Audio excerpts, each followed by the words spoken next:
Hi everyone. I wanted to share a photo montage video this evening. I took these photos while I was caring for my aunt and supporting her during her cancer treatment. And when I went out to do this, I was taking care of myself and needing a chance just to get out and not be thinking about the seriousness of the cancer. And I thought there might be some other people who would enjoy these as well.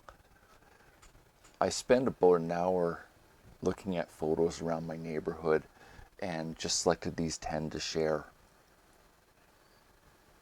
If you're going through a hard time, figure out what strategy you think will work well for you, or else I've put a link in the description of the ones that I typically will pursue. Hope each of you are doing well. Bye for now.